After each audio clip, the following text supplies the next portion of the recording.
नई सुपरहिट फिल्में और कहानियां डेवलप करना तो दूर, बॉलीवुड ने अब हमारी फेवरेट फिल्मों को डिस्ट्रॉय करना शुरू कर दिया है। बॉर्डर इतनी बढ़िया नाम है, नाम खराब कर दिया। पूरी पिक्चर में इंडियन आर्मी की रिप्रेजेंटेशन शर्मनाक तरीके से दिखाई है इन्होंने। Border 2, cheap VFX, Varun Dhawan की सस्ती ओवर एक्टिंग और सनी देओल की poor attempt of career revival की मिक्सचर वाली ये फिल्म सिर्फ और सिर्फ नॉस्टैल्जिया की वजह से काम करती है। संदेश से आते हैं, हमें तड़पाते हैं। रेस 3, दबंग 3, मस्ती 3, Masti 4, War 2, Gadar 2, Kesari 2, Son of Sardaar 2, Tiger 3, Student of the Year 2, Ek villain 2, सड़क 2, ये फिल्में उन कुछ फ्रेंचाइजी के सीक्वल्स हैं जिन्होंने बचपन में या पहले के समय में किसी ना किसी लेवल पर हमें एंटरटेन किया, कहीं ना कहीं अपना एक कल्ट स्टेटस बनाया, क्योंकि उसी कल्ट स्टेटस का फायदा उठाकर उसी के आगे 2, 3, 4, 5 लगाकर सीक्वल्स की आज बारिश हो रही है। ये हम सब जानते हैं। किलो के दाम पर सीक्वल्स बनाए जा रहे हैं जिनमें ना तो कोई स्टोरी लाइन है, ना अच्छी एक्टिंग करने की कोशिश की जा रही है। इनफैक्ट ये फिल्में बॉलीवुड का एक कोपिंग मैकेनिज्म बन चुकी हैं। कैश काउ प्रोजेक्ट्स जिनके नाम पर ऑडियंस को थिएटर में बुला तो लिया जाता है, पर उन्हें 3 घंटे ऐसा टॉर्चर मिलता है कि वो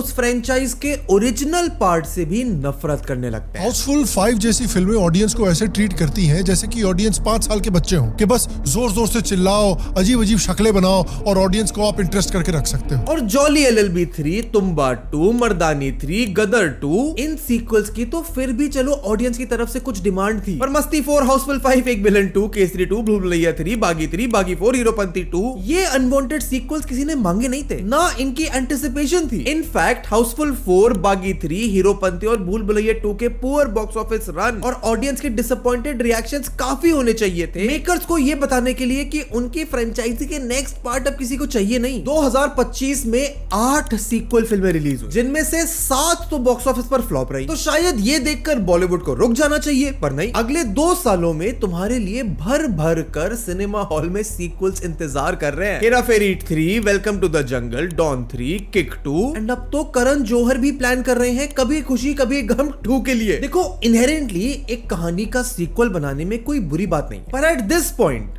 बॉलीवुड सीक्वल के नाम पर मूवीज को गन्ने की मशीन में तब तक डाल जाता है जब तक उसका रस निकलकर बिल्कुल खत्म ना हो जाए, क्योंकि हाउसफुल 5 जैसी डिजास्टर बनाने के बाद भर भर के ओवर एक्टिंग है। अक्षय कुमार तो हाउसफुल 6 की भी प्लानिंग कर रहा है। हाउसफुल 6 में क्या थीम होना चाहिए? मुझे लगता है छठी में it should be horror comedy. 2016 में आई मस्ती 3 यानी ग्रेट ग्रैंड मस्ती, उसके बाद फ्लॉप जब वो हो गई तो उम्मीद थी कि इन तीनों की मस्ती अब तो रुकी जानी चाहिए, पर 2025 में ये लेकर आते हैं एक ऐसा डिजास्टर्स पार्ट 4 जिसने मस्ती फ्रेंचाइज की बची कुची लेगेसी को भी खत्म कर दिया। एंड विवेक ओबराय बहुत सीरियस थे व्हेन ही सेड 1, 2 और 3 को याद करो, नो मोर, दिस इज मस्ती।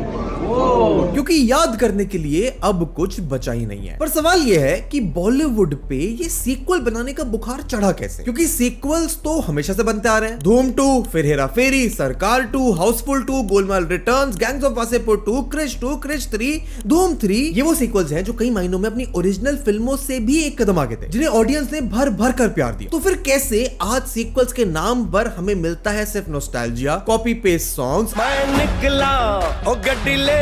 और 60-70 साल के एक्टर्स का लीड रोल में कमबैक? क्या बॉलीवुड के पास नई कहानियां बनाने के लिए बची नहीं है, या फिर किसी फ्रेंचाइजी का नेक्स्ट पार्ट बनाना एक बॉक्स ऑफिस सक्सेस की गारंटी देता है? So what exactly is Bollywoods obsession with sequels? क्यों अचानक से हर पुरानी सक्सेसफुल मूवी का पार्ट 2, पार्ट 3, पार्ट 4 बन रहा है? क्यों आज साउथ के ज्यादातर सीक्वल्स हिट बन रहे हैं, वर्ल्ड वाइड पॉपुलर हो रहे हैं, पर बॉलीवुड के sequels are grossly underwhelming? And इसके लिए क्या सच में बॉलीवुड के डायरेक्टर्स, प्रोड्यूसर्स और एक्टर्स को ब्लेम करा भी जा सकता है? क्योंकि गदर 2 के नाम पर ऑडियंस थिएटर जाकर सीटी तो बजाती ही है, फिल्म सुपरहिट भी हो जाती है। मुझे बिलीफ नहीं था। अनिल शर्मा मेरे सामने बैठे, ही सेइंग शारिक बाबू आपको पता नहीं गदर का क्या इमोशन है, ये पिक्चर 500 करोड़ करेगी। सनी देओल जिन्होंने उस फिल्म के लिए 8 करोड़ रुपए फीस ली थी, वो अगली फिल्म के लिए 50 करोड़ रुपए चार्ज करते हैं। वॉर 2 को तुम और मैं कितना भी खराब क्यों ना बोल लें, 2025 की 6th हाईएस्ट ग्रॉसिंग फिल्म तो वो बन गई थी। हाउसफुल 5 ने 300 करोड़ का बिजनेस किया, रेड 2 ने 250 करोड़ का, सितारे ज़मीं पर ने आमिर खान के सक्सेसफुल कमबैक तक करा दिया, जो लाल सिंह चड्ढा और थग्स ऑफ हिंदुस्तान नहीं करा पाए थे। तो जब ऑडियंस खुश है, एक्टर्स को पैसे मिल रहे हैं, फिल्म्स बॉक्स ऑफिस पर हिट हो रही हैं, तो आखिर सीक्वल्स की इस ऑब्सेशन से प्रॉब्लम ही क्या है? प्रॉब्लम तो है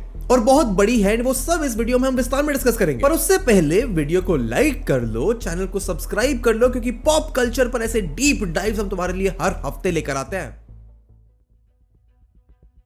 2020 के बाद के सीक्वल्स की प्रॉब्लम को समझने के लिए यह समझना जरूरी है कि बॉलीवुड हमेशा से सीक्वल्स बनाता आ रहा है। 1943 में बॉलीवुड की फर्स्ट सीक्वल फिल्म रिलीज होती है कॉल्ड हंटर वाली की बेटी, जो सीक्वल थी 1935 में रिलीज हुई फिल्म हंटर वाली का। और ये सीक्वल बॉक्स ऑफिस पर हिट साबित होता है, but it does not prove anything, क्योंकि बॉलीवुड का अगला सीक्वल आने में 21 साल लग गए। जब 1957 में आई फिल्म मिस्टर एक्स का 1964 में सीक्वल बनाया जाता है, मिस्टर एक्स इन बॉम्बे। अब ये फिल्म तुम्हें याद हो या ना हो, इस फिल्म का ये गाना जरूर तुम्हें पता है। मेरे महबूब कयामत होगी। इसके बाद बॉलीवुड में सीक्वल्स बनते तो हैं, जैसे 1986 में ऋषि कपूर और श्रीदेवी की फिल्म नगीना का पार्ट 2, 1989 में आता है इन द फॉर्म ऑफ निगाहें नगीना पार्ट 2, जिसमें इच्छाधारी नागिन का वो सेम मेथोलॉजिकल कॉन्सेप्ट था जिसकी वजह से पार्ट 1 हिट हुआ था। कुछ फिल्मों ने तो सीक्वल के नाम पर पुरानी फिल्मों के नाम का फायदा उठाने की भी कोशिश करी, जैसे 1990 में अमिताभ बच्चन की अजूबा के बाद 1991 में श्याम और तुलसी राम से बनाते हैं अजूबा कुदरत का, जिसका अमिताभ बच्चन की फिल्म अजूबा से दूर दूर तक कोई लेना देना नहीं था। सिमिलरली सनी देओल और राजकुमार संतोषी अपनी 1990 में आई घायल से मिली सक्सेस को रीमेक करने की कोशिश करते हैं with a similar pattern, theme and character arc in the 1996 film घातक। पर बॉलीवुड में मेजरली सीक्वल बनाना एक रिस्क ही था, उससे ज्यादा इट वाज अ टबू, क्योंकि सीक्वल बनाने का मतलब था इनडायरेक्टली ये सिग्नल करना कि तुम्हारे पास बताने को कोई कहानी नहीं है, तुम एक नई स्टोरी के साथ अच्छी फिल्म बनाने की काबिलियत ही नहीं रखते। It was a signal of creative bankruptcy. पर ये ट्रेंड चेंज होता है इन दी अर्ली 2000s, जब बॉलीवुड प्रोड्यूस करता है one of its most classic sequels, Don को पकड़ना मुश्किल ही नहीं,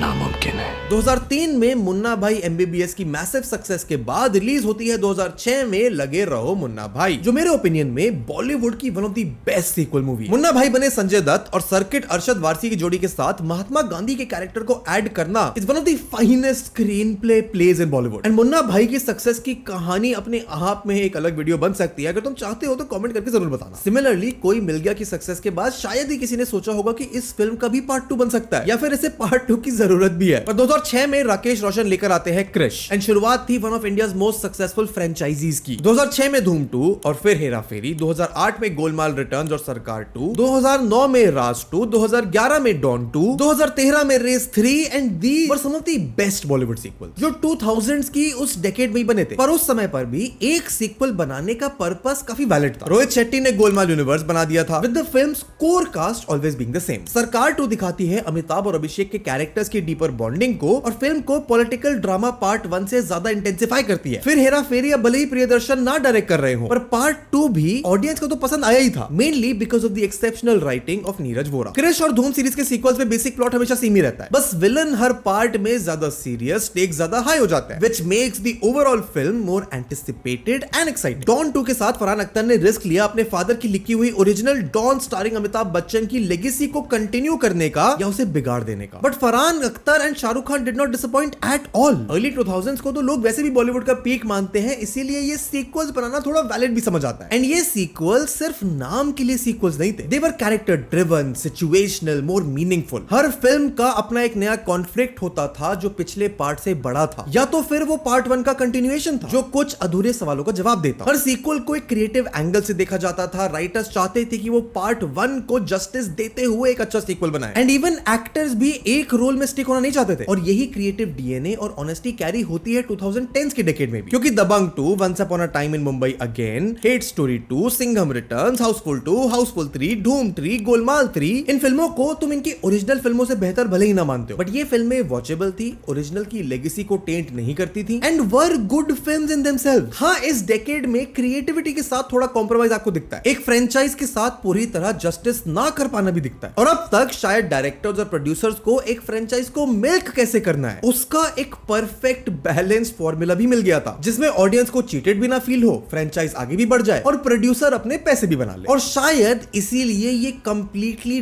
dishonest attempts of making a sequel नहीं कहे जा सकते। In fact Tanu weds Manu returns, Dedh Ishqiya, jolly LLB 2, race 2, एक था टाइगर और आशिकी 2 जैसे सीक्वल तो अपने पार्ट 1 से भी बेटर थे, and now today have a cult following of their own. पर ये बैलेंस बहुत लंबे समय तक चलने वाला नहीं था, क्योंकि 2018 आते आते क्रिएटिव बैंक्रप्सी की डेथ, प्रोड्यूसर्स की डेस्परेशन और lack of story telling sequel फिल्मों में साफ दिखने लगी। विद सीक्वल्स लाइक जुड़वा 2, Masti 3, total Dhamaal and Dabangg 3 which relied heavily on nostalgia value, cringe jokes and stardom. And सबसे दुख की बात यह है कि यह सिचुएशन और खराब होने वाली थी in the decades of 2020s।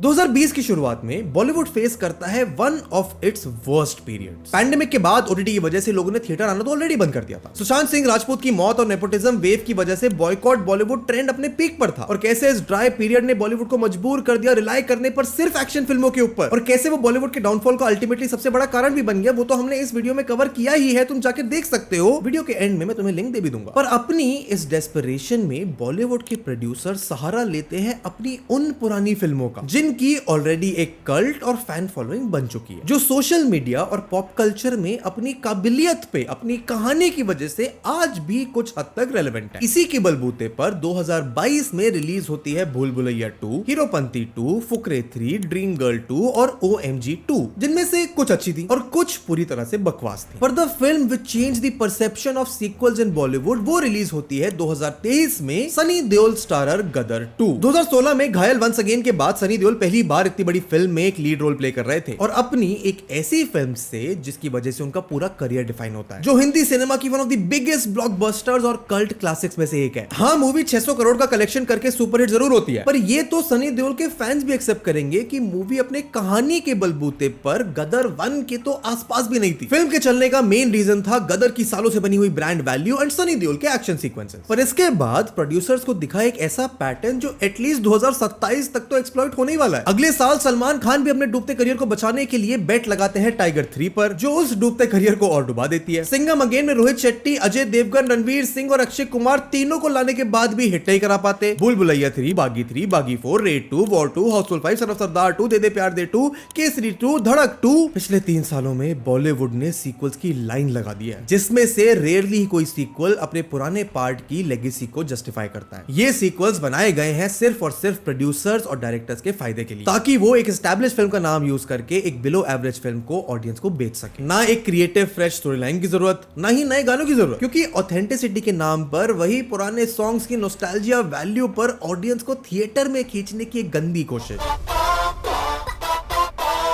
60-70 साल के यस्टर ईयर्स वाले स्टार्स के डूबते करियर्स को बचाने की गंदी कोशिश कि कहां उन्हें अब बाप का रोल मिलना चाहिए, अपनी एक्टिंग रेंज को और इंप्रूव करना चाहिए। सलमान खान और सनी देओल एक्शन मूवीज में कमबैक पे कमबैक कर रहे हैं। शाहरुख खान पठान 2 लेकर आ रहे हैं। अक्षय कुमार हाउसफुल 5 जैसी क्रिंज और आउटडेटेड फिल्म बनाने के बाद हाउसफुल 6 की प्लानिंग कर रहे हैं। और इनफैक्ट केसरी 2 तो ओरिजिनल केसरी से किसी भी तरह से रिलेटेड नहीं थी, बस ओरिजिनल केसरी के नाम का फायदा उठाने के लिए उसे केसरी 2 बनाकर बेचा गया। It's a courtroom drama that happened as an aftermath of the Jallianwala Bagh incident, जो बिल्कुल अलग है केसरी की ओरिजिनल स्टोरी से, जो 21 Sikh soldier versus 10,000 Pashtun invaders की स्टोरी पर बेस्ड थी। जब फिल्म के प्रोड्यूसर और अक्षय कुमार को लगा कि केसरी 2 के ओरिजिनल टाइटल शंकरा से ऑडियंस को अपील करना मुश्किल है, तो टाइटल चेंज करके केसरी 2 कर दिया। जावेद अख्तर ने बॉर्डर 2 के गाने लिखने से मना कर दिया, क्योंकि शायद वो जानते थे कि ये फिल्म कैसे नॉस्टैल्जिया वैल्यू के दम पर ऑडियंस को इमोशनल करके बॉर्डर का ही एक इंफीरियर वर्जन सर्व करने वाली है। इन सभी सीक्वल्स के फ्लॉप होने का या बुरा बनने का सबसे बड़ा कारण तो यह है कि इनकी ओरिजिनल मूवीज कभी सीक्वल बनाने के इंटेंशन से लिखी ही नहीं गई थी। बॉर्डर, गदर और कभी खुशी कभी गम जैसी फिल्में अपने आप में कंप्लीट फिल्म्स हैं। ना उनमें किसी कैरेक्टर की स्टोरी इनकम्प्लीट है, ना ही कोई डायमेंशन स्टोरी से रिलेटेड अनएक्सप्लोर्ड है, पर फिर भी उनके फोर्स्ड सीक्वल्स आज प्रोडक्शन में है। और इतने सीक्वल्स फ्लॉप होने के बाद भी बॉलीवुड का ये सीक्वल ऑब्सेशन कहीं खत्म नहीं होने वाला, क्योंकि अगले 2 सालों में हमें सलमान खान, अक्षय कुमार, अजय देवगन और इवन शाहरुख खान भी अपनी पुरानी फिल्मों की फैन फॉलोइंग को कैश आउट करते दिखेंगे। हेरा फेरी 3, डॉन 3, भागम भाग 2, किक 2, कभी खुशी कभी गम 2, इनके अलावा बहुत से और सीक्वल्स तुम्हारा इंतजार थिएटर्स में कर रहे हैं। और धुरंधर की मैसिव सक्सेस के बाद से तो अभी से फिल्मों को 2 पार्ट में डिवाइड कर रिलीज करने का प्लानिंग भी शुरू हो गई है, which will lead to the release of even more sequels in Bollywood। तो आखिरी सवाल हमारा यह है कि ये सीक्वल सच में जस्टिफाइड है भी या नहीं। बॉलीवुड आखिर ऐसा क्या मिस कर रहा है जो 2000s और अर्ली 2010s में उन्हें अच्छे सीक्वल बनाने की काबिलियत देता था, and what exactly should be the criteria of making and for you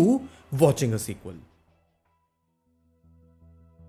किसी भी फिल्म का एक सीक्वल बनाने के लिए मेरे ओपिनियन में 3 रीजन होने चाहिए, या कहें कि अगर इन तीनों में से एक भी रीजन को आगे आने वाला सीक्वल जस्टिफाई करता है तो उस फिल्म का सीक्वल या पार्ट 2, पार्ट 3 बनना चाहिए। जिसमें पहला रीजन हो सकता है एक मेजर कॉन्फ्लिक्ट जो पिछले पार्ट से बड़ा हो, नया हो और ज्यादा इंटरेस्टिंग हो। जैसे धूम 2 में ऋतिक रोशन की entry as a villain was a bigger conflict for Abhishek Bachchan and his team. Dhoom 3 में आमिर खान का डबल रोल उस कॉन्फ्लिक्ट को और ज्यादा इंटेंसिफाई कर देता है। यही सेम कॉन्सेप्ट तुम्हें जॉली एलएलबी 2 और जॉली एलएलबी 3 में भी देखने को मिलेगा। गैंग्स ऑफ वासेपुर 2, मर्दानी 2, बागी 2, सिंघम 2, क्रिश 3 और टाइगर जिंदा है में भी देखने को मिलेगा, जहां फिल्म का प्लॉट मोस्टली सेम रहता है बट सीक्वल के साथ उसके स्टेक्स और हाई हो जाते हैं। या तो एक नया विलन, नई सिचुएशन या एक नया मिशन। एक सीक्वल बनाने का दूसरा रीजन होता है completing the emotional arc. Her film में कुछ कैरेक्टर्स होते हैं, कुछ सिचुएशंस होती हैं जिनके बारे में जानने के लिए, उनका फ्यूचर जानने के लिए ऑडियंस में हमेशा एक क्यूरियोसिटी रहती है। इसका बेस्ट और मोस्ट रिलेटेबल एग्जांपल है Baahubali 2 which answers the pending question of Baahubali 1 कि कटप्पा ने बाहुबली को क्यों मारा। To their defence Baahubali 2 was already visioned to be released in tandem with Bahubali 1. They are a complete film in themselves. But in films like Race 2, Sarkar 2, लगे रहो मुन्ना भाई, हंगामा 2, KGF 2 and Pushpa 2 ये वो फिल्में हैं जो अपने प्रीक्वल्स के कुछ unanswered questions को उनका जवाब देने के लिए बनाई जाती हैं। And most of the times writer, director, producer का पार्ट 2, पार्ट 3 बनाने का प्लान हमेशा से होता है। इसलिए राइटिंग से लेकर डायरेक्शन तक सब कुछ एक मायने में एक ही बड़ी स्टोरी को सर्व कर रहा होता है। पर एक सेटअप भी होता है फॉर दी कमिंग पार्ट, जैसे धुरंधर, जहां रणवीर सिंह के कैरेक्टर की बैक स्टोरी जानने के लिए हर कोई धुरंधर 2 के लिए एक्साइटेड था। एंड वैसे तो यही 2 मेजर रीजंस किसी भी सीक्वल को जस्टिफाई कर सकते हैं, पर एक और रीजन है जिसका